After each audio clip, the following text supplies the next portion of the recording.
पश्चिम रेल्वेनं वांद्रे पूर्वेतील गरीब नगरमधल्या झोपड्यांवरती कारवाई करून रेल्वेची जमीन अतिक्रमणाच्या विळख्यातून मुक्त केली आणि त्यामुळे आता मध्य रेल्वेच्या जमिनीवरच्या अतिक्रमणांचा मुद्दा पुन्हा एकदा चर्चेत आलाय।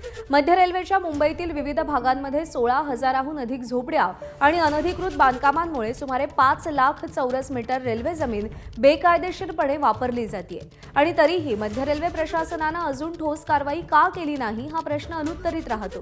कुर्ला ते ट्रॉम्बे दरम्यान असलेल्या एका रेल्वे मार्गिकेच्या बाजूने नवीन रेल्वे मार्गिका निर्माण करून तिथे नवीन येणाऱ्या 15 डब्यांच्या लोकलसाठी जागा बनवायची आहे। मात्र याच मार्गिकेतील रेल्वे जमिनीवर सर्वाधिक अनधिकृत झोपड्या आणि बांधकामं आहेत, त्यामुळे मध्य रेल्वेच्या विकासाला अडथळे येत आहेत। आता प्रशासन मोठी मोहीम राबवणार का आणि कारवाई नेमकी कधी होणार याकडे सगळ्यांचं लक्ष लागलंय।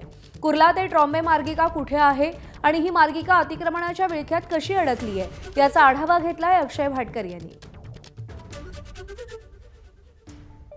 अनधिकृत बांधकामांचा आणि झोपड्यांचा विळखा हा पश्चिम आणि मध्य रेल्वेला गेल्या अनेक वर्षांपासून बसलेला आहे।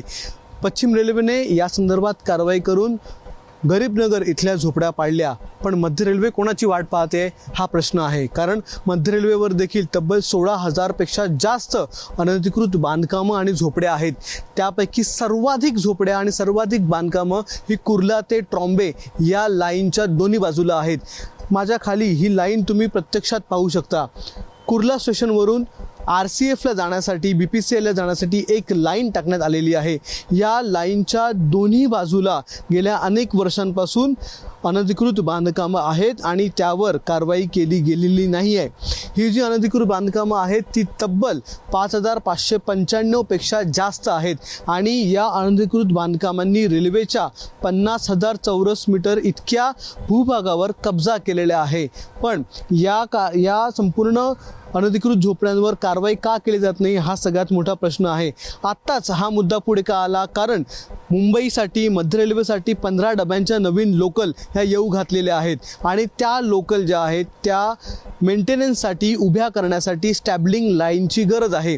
आता ती स्टॅबलिंग लाईन कुर्ला किंवा वाडीबंदर किंवा कळवा या ठिकाणी सध्या यार्डमधली जागा पूर्ण झाल्यामुळे तिथे जागा नसल्यामुळे नवीन ठिकाणी आता ती टाकण्यात येणार आहे आणि त्याच स्टॅबलिंग लाईन टाकण्यासाठी ही जी जुनी लाईन आहे RCFची त्याच लाईनच्या बाजूला एक नवीन लाईन टाकण्याचा प्रस्ताव आहे। पण जोपर्यंत या जुन्या लाईनच्या आजूबाजूला असलेल्या या झोपड्या बाजूला केल्या जात नाही तोपर्यंत नवीन मार्गिका टाकण्यात येणार नाही, टाकता येऊ शकणार नाही। कॅमेरामन विनयसह अक्षय भाटकर, ABP माझा, मुंबई।